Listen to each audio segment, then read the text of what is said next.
शिवं सुन्दरं सत्यं शिवं सुन्दरम्। एक मुलाकात में आप सभी का स्वागत है। और आप सभी जान पाए ये कौन मधुर गायक है या गायिका है? निसंदेह आपको संकोच हुआ होगा, आपको सोचना पड़ा होगा और ये सहज भाव से आप ये कहेंगे कि ये तो कोई बहुत अच्छी मशहूर गायिका होंगी। लेकिन दोस्तों, मैं आपका ये भ्रम अभी दूर कर दूं कि ये गायिका नहीं, जिनके लिए अनिल विश्वास जी ने कहा कि ये 8वां वंडर है, वो हमारे बीच आज एक मुलाकात के लिए साई राम अय्यर जी हमारे बीच में पहुंचे हैं। मैं बहुत दिल से आपका स्वागत करता हूं साई भाई। कमाल है नमस्कार, ओम शांति। आपकी आवाज का जादू। मुझे लगता है जो आज दर्शक सुन रहे होंगे, जिन्होंने पहली बार सुना होगा, यूं तो आप ऐसी शख्सियत है, आपका नाम जैसे मैंने जाहिर किया तो लोग समझ गए, हाँ हाँ ये तो, और जो जानते होंगे। परंतु बहुत सारे ऐसे होंगे जिन्होंने पहली बार आपको अभी केवल आवाज सुनी थी और अब आपको देख रहे हैं, तो भैया ऑडियो और वीडियो मैच करने में थोड़ा मुश्किल हो सकता है। लेकिन ये सत्य है, ये आप ही की आवाज थी।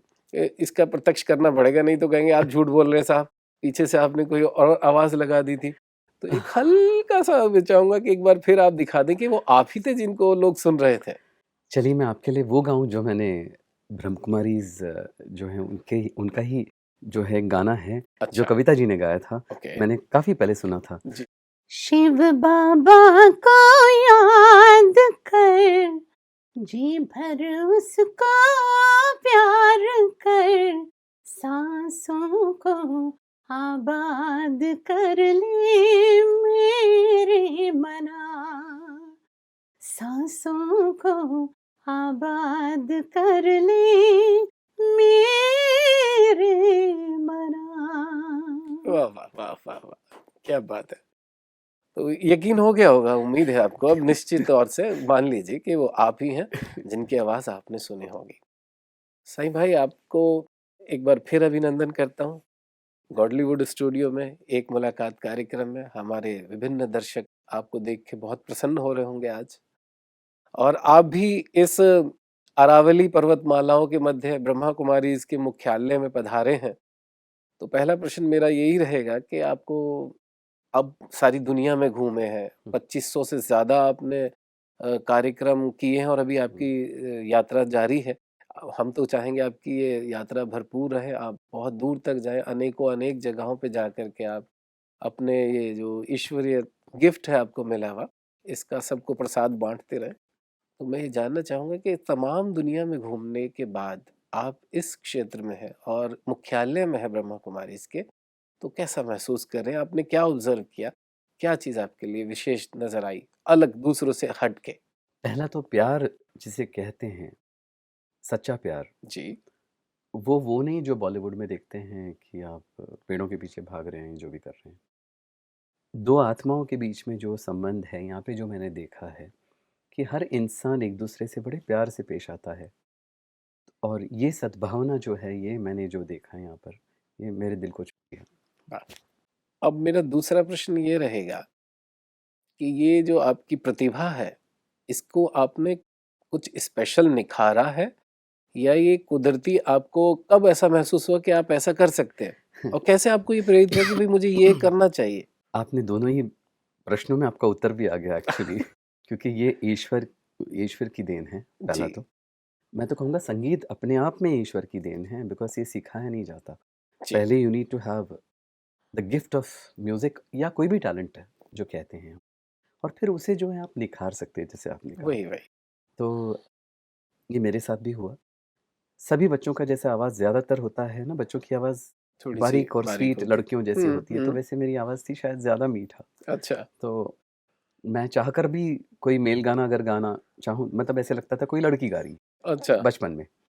तो इसलिए मैं फिर लता जी, आशा जी के गाने ज़्यादा हुँ। सुना करता था। हुँ, हुँ। मेरे माता-पिता और मेरे जो बड़े बड़े बुज़ुर्ग हैं घर के, उन्होंने वैसे ही गाने सुनाए मुझे। और गायकी ऊपर वाले की देन है, जो सुन-सुन कर मैंने उन गानों की जो बारीकियाँ हैं, वो उस पर गौर करके वो गाना चाहा जी। और करता गया। पता नहीं था, क्योंकि बच्चों से आप पूछोगे कि इम्पॉसिबल क्या है तो उनको पता नहीं है, हम्म, क्योंकि बाद में डराया जाता है। सही तो बात है। शुरुआत में तो किसी ने कुछ नहीं कहा, जो हम्म सुनता था वो गाता था मैं, तो मेरे हम्म लिए वो सरल हम्म लगा। हम्म, सच बोलूं तो मैं जब ऑफिशियली सीखने लगा शास्त्रीय संगीत ओके। या सुगम संगीत, तब झिझक पैदा होने लगा। हम्म, तब तक बिल्कुल भी नहीं, बेझिझक गाया करता था बचपन में। अच्छा। और शुरुआती दौर एक 14-15 साल तक जो है वॉइस वैसे ही रहा। हम्म फिर नेचुरल ट्रांजिशन जो कहते हैं कि हम युवा अवस्था में कदम रखते हैं, तो तब कहीं जा कर के तब्दीलियाँ आने लगी गले में। हम्म और फिर मैं कई बार कहता हूँ कि घर का ना घाट का ऐसे आवाज़ हो गया और क्रैक होने लगा वॉइस। जी। तो मैं बहुत मायूस हो गया था। हम्म तो मेरे घर के मंदिर में जाकर के मैं हम्म, खूब रोया करता था अकेले में, अच्छा। और ईश्वर से प्रार्थना करता था कि अब छीनना ही था फिर दिए क्यों? वो मिठास मुझसे लेना था तो फिर से, क्योंकि उससे एक लगाव सा लगाव भी हो हो गया। गया था। मगर गाया करता था, अभी हम्म सुनो झेलो मुझे ऐसे, तो हम्म मैं उसी आवाज़ में बहुत प्रयास किया करता हम्म था। और कहीं करते-करते गले के कुछ फ़ैसेट्स जो कहते हैं हम्म, जैसे कॉर्ड्स के, वो मैंने शायद टैप किए। और जो हम फ़ॉल्सेटो कहते हैं इंग्लिश में, इसका हिंदी में सही अनुवाद करना मुश्किल है। जी।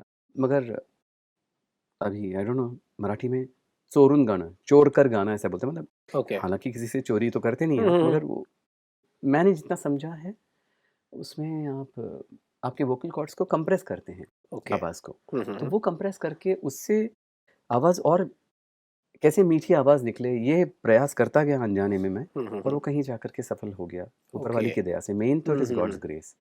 और फिर गायकी पर मैंने बहुत ध्यान दिया मैंने। ऐसा नहीं कि ऊपर-ऊपर से कोई गाना कर लूँ और है ना, उसके एक-एक नज़ाकत, हम्म एक्सप्रेशंस, इन सब पर बहुत ज़्यादा ध्यान देते हुए मैं गाता गया।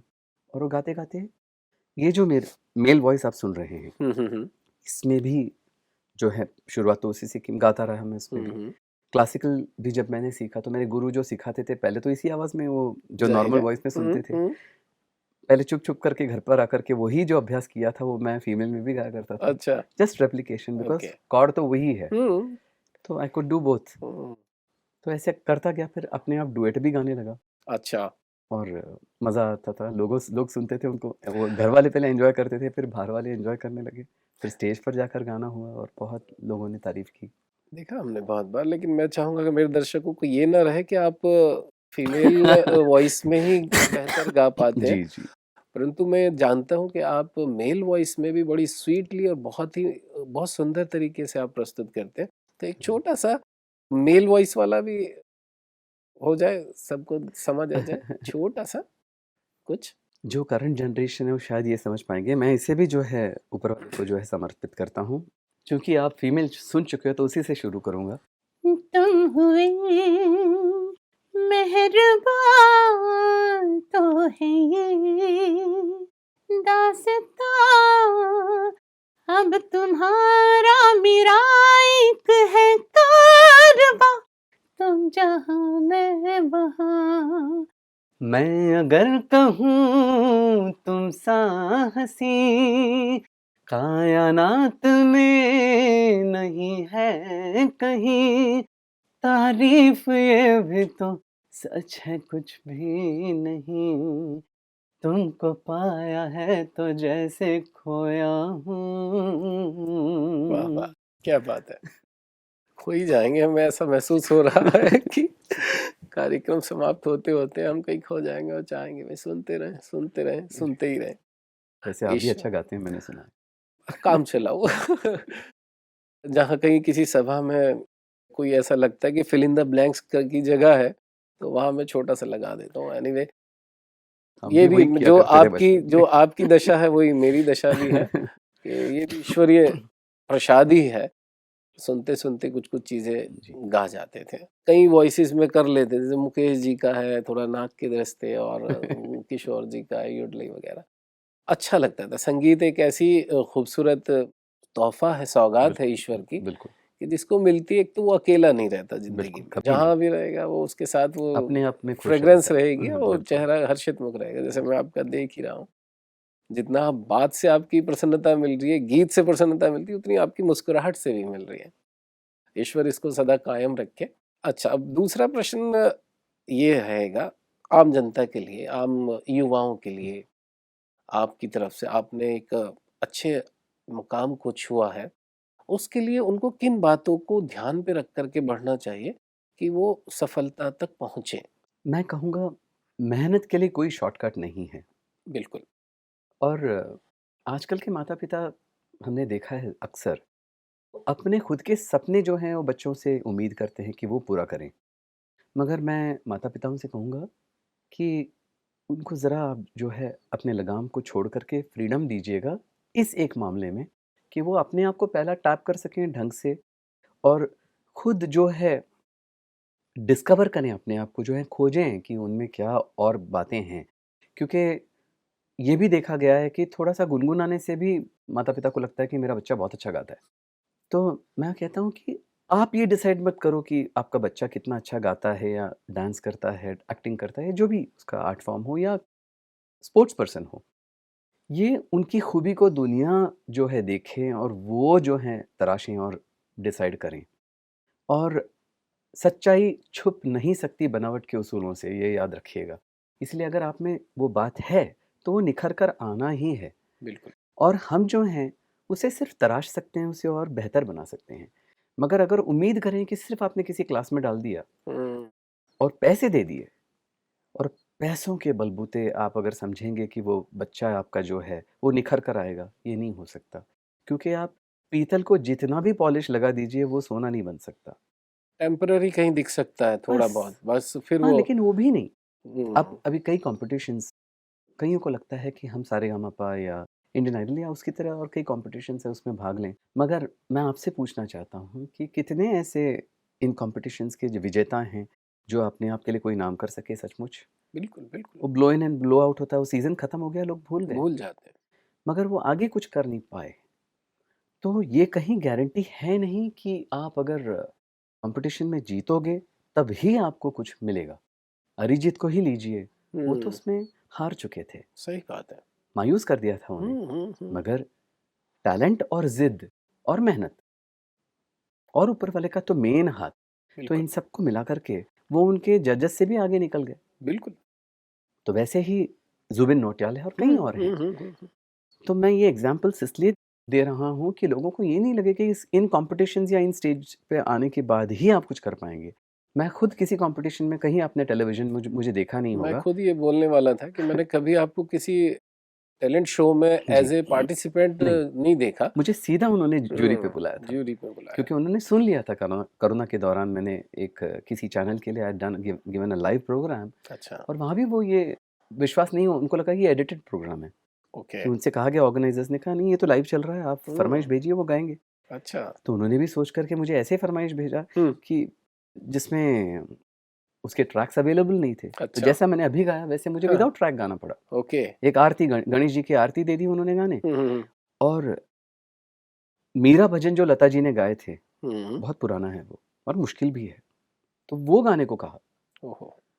तो मुझे वो पसंद है, मैं बचपन से सुनते आ रहा हूँ, अच्छा। तो इसलिए मैंने गा दिया। मतलब आपके पास अगर मटेरियल है, जी, आपने उसको अंगीकृत किया है, तो आपको सफलता आज नहीं तो कल निश्चित मिलेगी ज़रूर।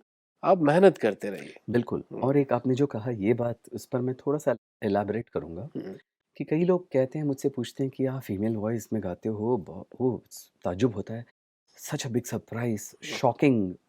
मगर ये सब चीज़ें हैं ना, फर्स्ट फ्यू मिनट्स के लिए है। ओके। कुछ मोमेंटरी बात है ना ये, आप हुँ, कुछ क्षणों के लिए या कुछ मिनटों के लिए जो है आपको वो सरप्राइज़ एलिमेंट है। मगर अगर मैं गाता जाऊँ तो आपको पता चल जाता है कि ये गा रहा है। तो हुँ, एक बार आपके ज़हन में ये बैठ गया कि आप मैं गा रहा हूँ, तो ठीक है भई ये गा रहा है। वो हुँ, सरप्राइज़ धीरे-धीरे कम हो खत जाता है। खत्म हो जाता है। मगर उन 5 या 10 मिनट के बाद क्या? हुँ, फिर अगर मुझे ढाई घंटे या 3 घंटे तक मेरा प्रोग्राम करना है, तो I better have the content. बिल्कुल। लोग चाहते हैं कि और क्या है? और उसमें वज़न कितना है? वज़न कितना है? तो तब जाकर के गायकी पर ध्यान जाता है। तो I can't fool the masses. बिल्कुल, बिल्कुल। तो इसीलिए अगर मुझे सारेगामा में उन्होंने जूरी पर बुलाया था और वो वाक़या सचमुच हुआ था जो हुआ था, लोगों को लगा कि वो क्राफ्टेड था, बिल्कुल भी नहीं। इट हैड एक्चुअली हैपेंड जो हुआ मैंने 1 हुँ, मार्क कम दिया हुँ, क्योंकि मुझे लगा वो बच्ची और अच्छा गा सकती है। ओके। मगर अलका जी ने खुद खड़े रह कर के ताली बजा दी, हुँ, तो वो मेरी गलती नहीं थी। अभी उनको अपना गाना पसंद आ गया उस बच्ची के मुँह से, ठीक है। सही बात है। एनकरेजमेंट के नाम पर बच्चों को इतना सर मत चढ़ा देना कि वो आगे कुछ करना ही नहीं चाहें। हाँ, उनकी एक निर्धारित हो जाए, भई मैंने तो अलका जी से सुन लिया, अब बिल्कुल। मुझे आगे क्या करना है? ये नहीं, ये गलत है। हाँ। आजकल एग्ज़ामिनेशंस में 99% ऐसे ही मिल जाते हैं लोगों को हुँ, और हमें कभी नहीं। हम तो डिस्टिंक्शन भी आ गए, अगर 80 क्रॉस कर लिए तो हमें लगता था हमने बहुत बड़ा जो है बहुत बड़ा पहाड़ जो है ऊपर पहुँच गए हैं हम। तो ये बहुत गलत है कि आप पहले से ही उनको अगर सब कुछ दे देते हो तो देयर इज़ नथिंग लेफ्ट। अगर मेहनत करने के मैं बाद आज जब कोई चीज़ मिलती है तो बिल्कुल, उसका भी स्वाद ही अलग आता है बिल्कुल। फिर। और मैं आज भी अपने आप को विद्यार्थी समझता हूँ और ये बिल्कुल। सच्ची बात कह रहा हूँ मैं। I am a very sincere student. मैं अगर एक छोटे बच्चे से भी कुछ सीख पाऊँ तो मैं ज़रूर सीखता हूँ, उससे बुला करके बैठता हूँ और बोलता हूँ नहीं ये फिर गा के बताओ। ये नहीं मुझे नहीं ये तुमने गा दिया, क्योंकि छोटे बच्चों को जो है कोई झिझक नहीं है ना। बिल्कुल। वो उनको जो सीख गए हैं वो बहुत आसानी से गा हुँ, देते हैं। हुँ, हुँ। ये तो आप में समझ आने के बाद आप घबरा जाते हैं। सुर क्या आजकल है, ताल देखते हैं क्या ना हम, है? ये जो बिल्कुल, बच्चों के सुपरस्टार बिल्कुल, सिंगर है, ये अभी बिल्कुल। छोटा-सा एकदम आविर्भाव, हाँ, वो माय मैं था, गॉड! मुझे बुलाया था तब।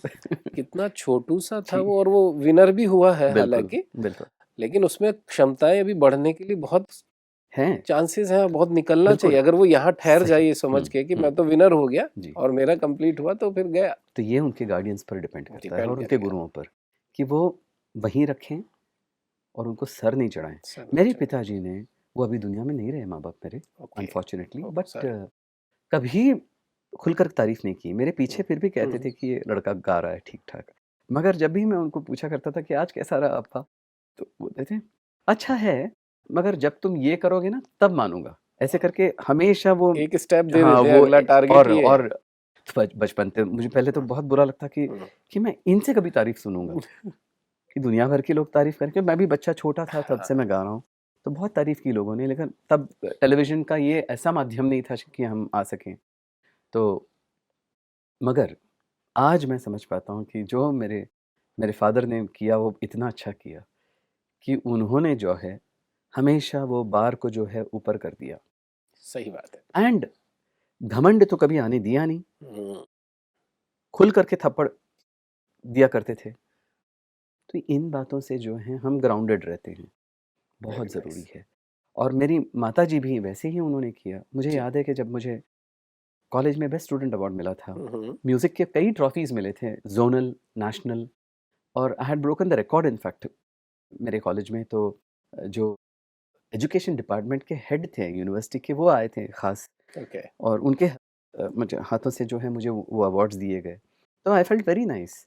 और मेरी माँ आई थी वहाँ पर, तो उनको बहुत सब प्रोफ़ेसर्स ने, सबने बहुत तारीफ़ की मेरी, कहा कि आप बहुत-बहुत लकी हो कि आपका ये बेटा है और इसने बहुत आपका नाम रोशन किया, हमारे कॉलेज का भी ऐसे। तो मुझे भी बहुत अच्छा लग रहा था कि माँ आखिर आज खुश हैं और मैंने उनका नाम रोशन हुँ, किया। सबने हमारे अपार्टमेंट पे आते ही लोगों ने बहुत तारीफ़ की, कांग्रेचुलेशंस मिले, इतने सारे ट्रॉफ़ीज़ लेकर आया। जैसे ही घर के अंदर मैं आया और माँ ने दरवाज़ा बंद किया, तो उनके शब्द थे, "बहुत हो गया तारीफ़, हुँ, चलो काम पे पढ़ाई लग जाओ।" करो। तो मैं तब क्या? मतलब बोलते हैं ना आप, हुँ, जैसे आप क्रैश हो गए हुँ, ज़मीन पर, उड़ रहे थे और जो गिर गए। अर्श पे थे वो फर्श पे बिल्कुल लाके फर्श रख पे दिया कि एकदम भैया उन्होंने यहाँ मुझे आ ना जाओ। ज़मीन दिखा दिया। हुँ, तो तब तो मुझे बहुत लगा कि हुँ, कैसी माँ है हुँ, कि हुँ, बेटा इतना कुछ करके आया है और तारीफ़ नहीं कर रही, और हुँ, उसमें मुझे थोड़ी देर तो रहने देती। सही बात है। मगर जब दोनों हुँ, माता-पिता नहीं रहे और कोविड हुआ, कोरोना हुआ, और भी ज़िंदगी में कई मेरे जो हैं टेस्ट्स आए थे और बहुत परीक्षाएँ ली गईं और बहुत अच्छा था वो। उसमें जो मैंने सीखा है, जी। झाड़ू, पोछा, बर्तन, टॉयलेट क्लीनिंग, रोटी बेलना, हुँ, हुँ, सब कुछ सीखा। अच्छा, तो मुझे किसी की ज़रूरत नहीं पड़ी और मैं अपने आप 6 महीने आसानी से निकाल पाया, वाह! बिल्कुल अकेला। और लोग घबराते थे, हुँ, कॉल करते थे और वीडियो कॉल कर के देखना चाहते थे कि ये लड़का कहीं ये डिप्रेशन तो नहीं चला गया। हुँ। पता चला कि मैं उनको काउंसिल कर रहा हूँ। तो this is what parents must do, उनको करना ज़रूरी है। अपने बच्चों को जो है मुश्किलों का सामना करना सिखाइए। हर चीज़ में जीतना ज़रूरी नहीं है, और कम मार्क्स मिले तो भी ठीक है, मगर हर चीज़, ख़ास करके घर काम जो है वो सिखाना ज़रूरी है। आजकल माँ-बाप जो हैं बच्चों को ऐसे फूलों जैसा रखते हैं और ना इतना ज़्यादा लग्ज़रीज़ और कम्फ़र्ट्स देते हैं, उनसे वो जो है जो मुनासिब नहीं हो वो भी उनके लिए करते वो भी हैं। करते हैं। भाई नहीं भी कहिए उनको कभी, वो भी जानना ज़रूरी है। नहीं का मतलब क्या है ये भी समझना ज़रूरी है। और कड़वी सच्चाई जो है, दवाइयाँ जो कड़वी होती हैं वो आपको जल्दी ठीक कर देती हैं। बिल्कुल, बिल्कुल। तो ये तो बहुत अच्छी बात आपसे जानने को मिली साईं राम भाई। आपने जीवन से, आपने पुस्तक से बहुत अनमोल कुछ बातें हमारे दर्शकों को, युवाओं को, बच्चों को, सबको दी। चूँकि आजकल ये टैलेंट का दौर है और सब इस तरफ भाग रहे हैं, तो सफलता कैसे लें? अब चूँकि समय हमें इजाज़त इतनी ही दे रहा है, चलते-चलते इतना जानना चाहूँगा, आप इस आध्यात्मिक परिवेश में आए हैं, पिछले कुछ घंटों से आपने यहाँ समय व्यतीत किया है। कौन-सी चीज़ यहाँ से लेके जाने वाले हैं? प्यार, अनकंडीशनल सच्चाई, लव। अनकंडीशनल लव, सादगी। यहाँ पे मैंने टॉप इंडस्ट्रियलिस्ट्स, रिसर्चर्स, आर्मी के ऑफिशियल्स ऐसे देखे हैं जो बिल्कुल ऐसे आ जाते हैं और कहीं महसूस नहीं होने देते कि हम किसी एक पदवी के लेकर घूम रहे हैं, या ना उन्होंने ऐसे कोई टैग नहीं लगाया हुआ है। जी, तो ये जो सादगी है, मैं चाहूँगा सब ये अपनाएं। And unity in diversity, love all serve all, ये जो कहते हैं ये प्रैक्टिस करें। और मैं भी ये लेकर जा रहा हूँ, ये मेरे लिए एक रिविजन है। Thank you. इस तोहफ़े के लिए आपको बहुत शुभकामनाएँ। इसको आप अपने साथ संजाएँ, संजोएँ और बिखराएँ अपनी कला के साथ। ये जो आध्यात्मिक प्रेम है, ये बहुत बड़ी पूँजी है। आपने इसको ले लिया, आप और अति सौभाग्यशाली हो गए। और हम बहुत-बहुत धन्यवाद करना चाहेंगे कि आप हमारे बीच में एक मुलाकात के इस कार्यक्रम में तशरीफ़ लाए। बहुत अच्छी अपने जीवन की अनुभवों को हमारे साथ साझा किया। बहुत-बहुत धन्यवाद। बहुत-बहुत शुक्रिया। को भी धन्यवाद। ओम शांति। तो आज एक मुलाकात के इस अंक में हमने एक बहुत ही विलक्षण प्रतिभा से मुलाकात की और बड़ा आनंद आया और उनसे समझा कि किस तरह से उन्होंने अपने इस व्यक्तित्व को, जो थोड़ा भिन्न था, आम नहीं था, परंतु उसके लिए भी मेहनत करके अपने आप को प्रस्तुत किया और सिद्ध किया। तो आज के इस एक मुलाकात के इस अंक के आज के हमारे मेहमान साईं राम जी को बहुत-बहुत धन्यवाद करते हैं। फिर एक और नई शख्सियत के साथ आप सभी के साथ मुलाकात होगी। तब तक के लिए दीजिए अनुमति। ओम शांति। धन्यवाद।